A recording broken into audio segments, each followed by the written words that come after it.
여러분 안녕하십니까? 4월 24일 서울경제 뉴스5 시작합니다. 석유화학 업황 부진과 중국발 공급 과잉 속에 LG화학이 사업구조 재편에 속도를 내고 있습니다. 수익성이 낮은 범용 석유화학 비중은 과감히 줄이고 대신 반도체와 전장 중심의 전자소재를 차세대 동력으로 삼아 2030년까지 매출을 2조 원으로 키우겠다는 전략입니다. 이수빈 기자입니다. 지난해 4분기 4,130억 원의 영업손실을 기록하며 적자 전환한 LG화학. 올해 1분기 역시 1,600억 원대 적자가 예상되며 고전을 이어가고 있습니다. 이 같은 실적 부진은 전기차 캐즘 현상과 중국의 물량 공세로 주력인 석유화학 제품의 마진이 급감한 영향으로 풀이됩니다. 수익성 개선을 위해 LG화학은 한계 사업 정리에 속도를 내고 있습니다. 지난해부터 중국발 공급 과잉으로 수익성이 악화된 비스페놀 A 사업을 매각한 데 이어 자회사 LG 건센과기, 파만동 태국법인 등의 지분 매각도 완료했습니다. 이를 통해 1년 만에 약 4조 원 규모의 자금을 확보했습니다. 확보된 재원은 미래 먹거리로 낙점한 전자소재 부문의 기술 내재화와 생산 라인 확충에 집중 투입될 예정입니다. 업황이 견조한 반도체 전장 소재를 중심으로 사업축을 옮겨 안정적인 수익 구조를 만들겠다는 계산입니다. 자금 투입과 함께 기술 경쟁력을 뒷받침할 조직 체계도 개편에 들어갔습니다. 지난달 첨단소재연구소 내부에 반도체, 전장, 디스플레이를 아우르는 선행 연구개발 조직을 통합 신설한 점이 대표적입니다. 핵심 소재 영역에서 사업화 가능성이 높은 기술을 선제적으로 확보한다는 전략. 수백 명 규모의 인력을 한 곳에 모아 설계부터 합성, 공정기술까지 전 과정을 묶는 컨트롤 타워를 구축하겠다는 구상입니다. LG화학은 이를 통해 2030년까지 전자소재 매출 2조 원을 달성하겠다는 계획입니다. 신성장 동력을 선점해 대외 환경에 흔들리지 않는 고수익 기술기업으로 탈바꿈하겠다는 목표가 현실이 될지 주목됩니다. 서울경제TV 이수빈입니다. 삼성 바이오로직스 파업을 둘러싼 갈등이 법원 판단 이후에도 이어지고 있습니다. 법원이 핵심 일부 공정으로 파업을 제한하면서 5월 1일 파업의 현실화 가능성이 커졌습니다. 이슬비 기자입니다. 23일 법원이 삼성바이오로직스 노조의 파업을 일부 허용했습니다. 파업 전면 금지는 피하면서도 일부 공정은 제한하는 절충 판단을 내렸습니다. 노사 갈등은 지난해 11월 임직원 정보가 내부망에 노출되면서 촉발됐습니다. 13번의 협의를 거쳤지만 오히려 임금과 성과급 갈등으로 번지며 끝내 합의하지 못했습니다. 노조가 5월 1일 전면 파업을 예고하자 회사 측은 노조법 제38조 제2항을 근거로 법원에 파업 금지 가처분을 신청했습니다. 해당 조항은 회복 불가능한 변화를 초래할 수 있는 작업은 파업 중에도 정상 수행해야 한다고 규정하고 있습니다. 재판부는 모든 생산 공정을 변질 방지 작업으로 볼 수 없다며 공정을 생산 활동과 품질 유지 활동으로 구분해 판단했습니다. 결론적으로 회사가 제시한 총 9개 공정 가운데 제품 품질 유지와 직결되는 농축 및 버퍼 교환, 원액 충전, 버퍼 제조 공급 등 3개 공정만 파업이 제한됐습니다. 회사는 핵심 생산 공정 대부분이 제한 대상에서 제외된 만큼 즉시 항고에 나섰습니다. 인용되지 않은 공정도 바이오 의약품 특수성과 품질 리스크가 고려돼야 한다는 입장입니다. 노조는 법원의 판단을 수용하기로 했습니다. 합리적인 수준 안에서 판결이 나온 것 같아서 저희는 일단 이 부분에 대해서 불복할 계획은 없고 그 부분을 제외하고는 당연히 이제 파업에 돌입을 할 예정입니다. 회사에서는 파업으로 6,400억 원대 손실이 날 것으로 추정한 바 있습니다. 일부 공정에서 파업이 제한됐지만 여전히 손해는 클 것으로 평가됩니다. 이에 회사가 교육 중인 신입사원 투입을 검토 중인 것으로 알려지면서 논란도 이어지고 있습니다. 현장 경험이 없는 인력이 투입될 경우 안전과 품질 관리에 부담이 될 수 있다는 우려가 제기됩니다. 회사 관계자는 신입사원들은 주간 업무에 한해 품질 이슈, 안전사고가 발생하지 않도록 보조 업무 수행 예정이라고 했습니다. 파업이 현실화될 경우 생산 차질 우려는 여전합니다. 파업을 앞두고 회사 대응에 관심이 쏠립니다. 서울경제TV 이슬비입니다. 홍콩 H지수 ELS 불안전 판매와 관련한 은행권 과징금 결론이 다음 달로 넘어갈 가능성이 커졌습니다. 과징금 규모를 둘러싼 금융당국의 고민이 길어지는 가운데 은행권에서는 ELS 판매 재개에 신중해지는 분위기가 뚜렷해지고 있습니다. 이연아 기자입니다. 홍콩 HGS ELS 불안전 판매와 관련한 은행권 과징금 결론이 다음 달로 넘어갈 가능성이 커졌습니다. 금융위원회 안건검토 소위원회에서 홍콩 ELS 관련 제재안은 논의되지 않은 것으로 파악됨에 따라 오는 29일 금융위 정례회의에 해당 안건이 상정되기는 어려워졌습니다. 차기 안건 소위는 다음 달 7일로 예정돼 있습니다. 앞서 금융감독원 제재심은 5개 은행에 대해 1조 4천억 규모의 과징금 부과를 의결하고 금융위로 안건을 넘겼습니다. 3개월 넘게 이어지는 금융위 고심은 과징금 감경 폭에 집중돼 있습니다. 홍콩 ELS 사태는 2021년 금융소비자보호법 제정 이후 첫 조단위 과징금 사례라는 점에서 향후 불안전 판매 제재의 선례가 될 수 있습니다. 은행권은 제재 결론이 늦어짐에 따라 ELS 판매 재개에도 한층 신중해지는 분위기입니다. 내부적으로는 과징금 부과에 따른 자본 비율 압박이 큽니다. 과징금이 위험 가중자산에 반영될 경우 은행의 자본 여력이 줄어들게 됩니다. 고난도 금융상품 판매 요건 강화도 변수입니다. ELS 판매를 재개하려면 별도 상담 공간과 전담 인력, 강화된 설명 절차 등을 갖춰야 합니다. 과거처럼 수수료 수익만 보고 판매를 확대하기 어려워진 겁니다. 실제로 은행권에서는 ELS 판매를 전면 재개하기보다 거점 점포 중심의 제한적 판매나 금융그룹 내 증권사 채널 활용 등이 거론되고 있습니다. 일부 은행은 ELD, 신탁, 골드바 등 상대적으로 구조가 단순하거나 규제 부담이 낮은 상품으로 고객 수요를 흡수하는 방안에 무게를 두고 있습니다. 은행권 관계자는 ELS 판매를 아예 중단한다고 보기보다는 보수적으로 접근하는 분위기라며 비이자의 확대 차원에서 판매 유의는 있지만 인력과 시스템 비용, 리스크 부담이 커진 만큼 제한적 판매를 검토할 수밖에 없다고 말했습니다. 서울경제TV 이연아입니다. 한글과 컴퓨터의 미래 먹거리로 꼽히던 우주 인공지능 계열사 한컴인스페이스가 시장에 매물로 나왔습니다. 매각 검토 배경에 시장에 관심이 쏠리는 가운데 업계에선 상장 좌절 때문이 아니냐는 분석을 내놓고 있습니다. 정준엽 기자입니다. 한컴이 위성 및 AI 데이터 분석 전문 계열사 한컴인스페이스의 매각을 검토하고 있는 것으로 알려졌습니다. 한컴 측에서 희망하는 매각가는 1,500억 원 안팎. 당초 투자은행 업계를 통해 알려진 희망 매각가보다 500억 원가량 높은 수준입니다. 일각에선 분할 매각하는 방안이 거론되기도 했지만 한컴은 통매각으로 방침을 세웠다고 밝혔습니다. 우선 협상 대상 선정을 위한 원매자와의 접촉은 아직 이루어지지 않은 상황. 한컴인스페이스는 2012년 한국항공우주연구원 출신 최명진 대표가 설립한 회사입니다. 지구관측용 위성 세종 시리즈로 주목받아왔으며 한국형 팔란티어를 표방하는 기업으로 알려져 있습니다. 2020년 김상철 한컴그룹 회장의 장녀인 김현수 한컴 대표이사가 인수하면서 한컴그룹 계열사로 편입됐고 한컴그룹 내 우주 AI 신사업 핵심 계열사로 자리 잡았습니다. 한컴은 현재 한컴인스페이스의 지분 28.32%를 보유한 최대 주주. 사실상 지주사 역할을 하고 있는 한컴위드도 6.19%의 지분을 보유하고 있습니다. 업계에선 한컴인스페이스의 기업 공개가 좌절되자 매각으로 선회한 게 아니냐는 분석을 내놓고 있습니다. 실제로 한컴인스페이스는 지난해 8월 코스닥 상장 예비 심사를 청구했으나 올해 2월 초 한국거래소로부터 미승인을 통보받았습니다. 상장 실패의 주된 요인은 정부의 중복 상장 규제 기조라는 분석이 나옵니다. 자회사의 중복 상장이 모기업의 주가에 부정적인 영향을 미쳐 일반 주주들에게 피해를 준다는 비판 때문. 회사의 부진한 실적도 상장 무산의 요인으로 꼽힙니다. 한컴인스페이스는 지난해 29억 원의 영업 손실을 기록하는 등 적자가 계속되고 있습니다. 특히 2024년에는 매출이 전년 대비 약 40% 감소한 76억 원까지 떨어지기도 했습니다. 실적 변동성으로 인해 한컴의 희망 매각가와 실제 매각가의 격차가 더 커질 수 있는 상황.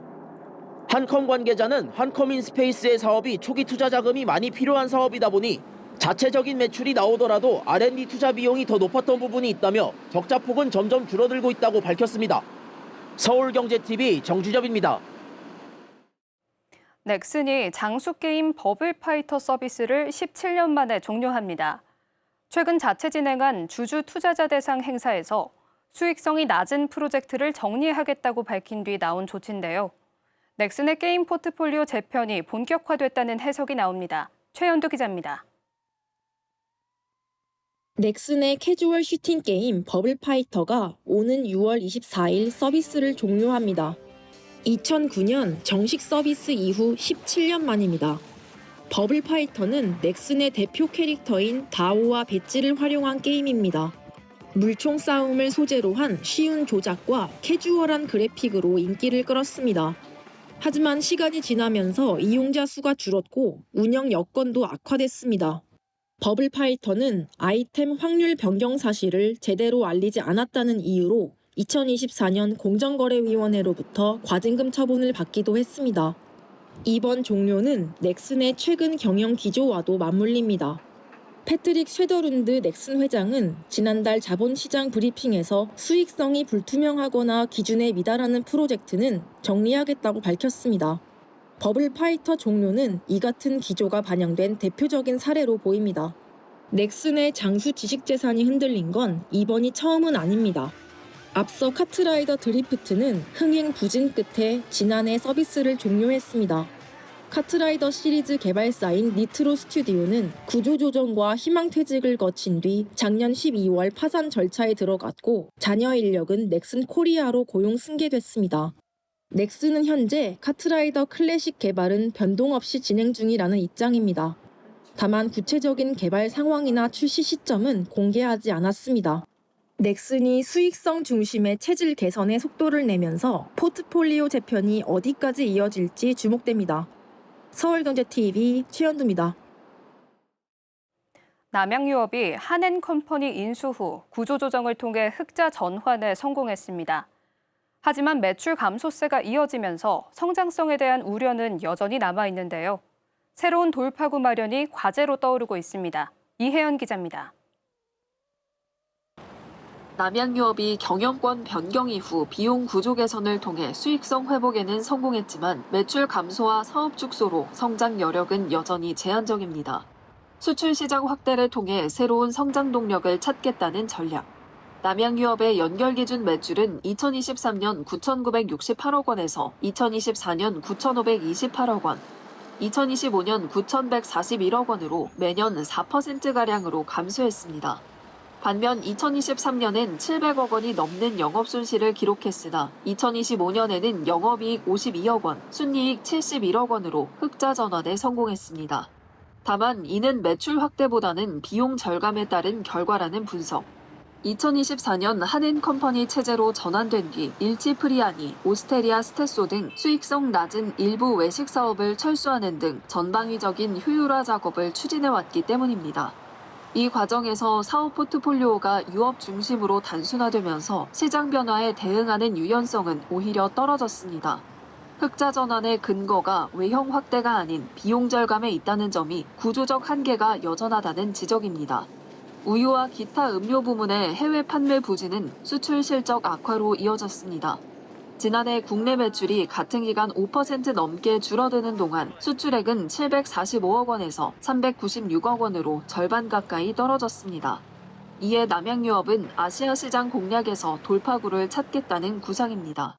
지난 23일 베트남 유통대기업 푸타이 홀딩스와 3년간 700억 원 규모의 전략적 업무 협약을 체결하며 수출 회복에 시동을 걸었습니다. 유업시장 자체가 성장 정체 국면에 접어든 만큼 해외 진출이 실질적인 반등으로 이어질 수 있을지 주목됩니다. 서울경제TV 이혜연입니다. 산업은행이 KDB생명 매각에 다시 나섰습니다. 7번째 도전인데요. 인수자 부담을 낮추는 조건까지 내걸었지만 가격과 추가 자본 투입이라는 핵심 변수는 여전히 남아 있습니다. 이번에는 새 주인을 찾을 수 있을지 관심이 쏠립니다. 이지영 기자입니다. KDB생명 매각이 다시 출발선에 섰습니다. 산업은행은 KDB생명 지분 99.75%를 경쟁 입찰로 넘기고 올해 3분기 안에 우선 협상 대상자를 선정한다는 계획입니다. 이번 매각은 7번째 도전입니다. 사내는 지난 2010년 금호 아시아나그룹 구조조정 과정에서 KDB생명을 인수하며 대주주가 됐습니다. 이후 6차례나 매각을 추진했지만 번번이 무산됐습니다. 사내는 원칙적으로 보유 지분 전량 매각을 원칙으로 하되 인수자가 원할 경우 사전 자본 확충도 협의할 수 있도록 했습니다. 기필코 매각을 성사시키겠다는 의지로 풀이됩니다. 그동안 매각이 번번이 무산된 데에는 가격 눈높이와 인수 이후 추가 자본 부담 등이 주요 걸림돌로 작용해왔습니다.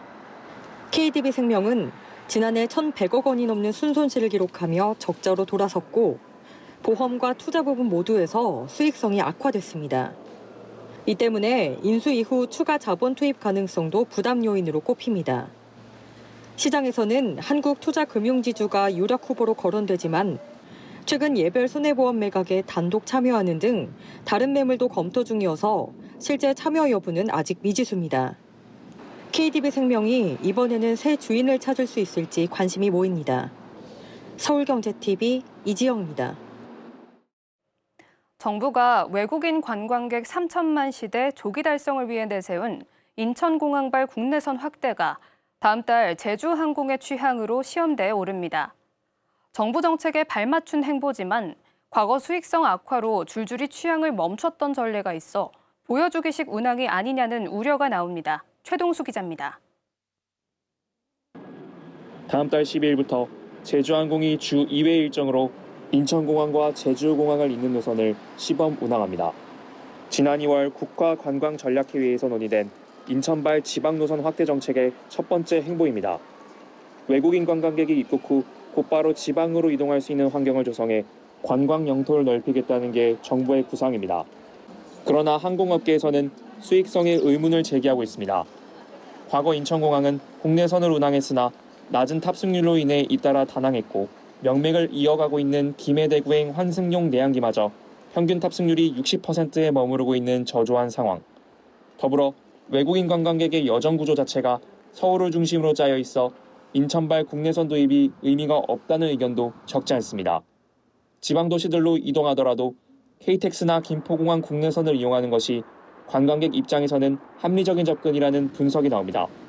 수익성 문제 외에도 김해와 제주공항의 이착륙 가능 횟수가 이미 포화 상태라는 점도 걸림돌로 지목됩니다. 한정된 이착륙 횟수를 수익성이 높은 국제선에 배분하는 것이 공항의 대외 경쟁력에 훨씬 효율적이라는 겁니다. 특히 인천공항을 제외하고 전국 공항 중 흑자를 내는 김포, 김해, 제주 공항의 저율이 초래되면 공항공사의 재정에도 타격을 줄 수 있다는 관측. 항공사가 큰 손해를 감수하면서도 인천공항 내항기를 비롯한 저수익 노선을 유지하는 배경에는 정치권의 압력이 존재한다는 비판이 제기됩니다.